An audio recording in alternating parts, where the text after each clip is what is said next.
বাড়িতে আসার পর থেকে ঝগড়াঝাটি একটু বেশি হয়। মা তোমার কোনো কাজ পছন্দ করে না, ভাই বোন তোমাকে পছন্দ করে না, আর বাবার কথা নাই বললাম। পছন্দ হোক আর না হোক, বাবা তো চুপই থাকবে। তাইলে তুমি এখানে পড়ে থেকে কি লাভ?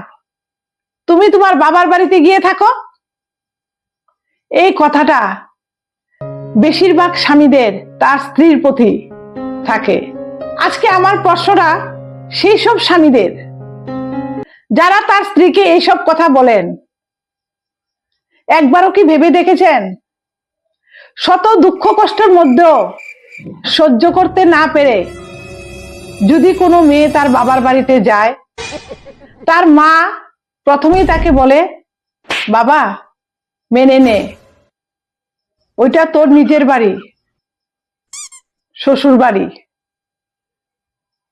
ভাই জানি না কতদিন থাকবো, আউদো কি যাইবনি। ভাইয়ের বউ দুষ্টা মনে তাইনেরই আসলো, এর জন্য আইছে। আর বাবা,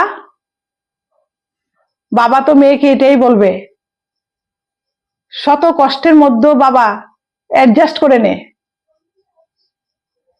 তাইলে মেয়েটা তার মনের কষ্টটা কোথায় বলবে? কোনটা তার বাড়ি? বাবার বাড়ি, শ্বশুর বাড়ি, কোনোটাই তো তার না। একটু ভেবে দেখুন তো। স্ত্রীদের এই কষ্টটা একমাত্র সেই সব স্ত্রীরাই বুঝে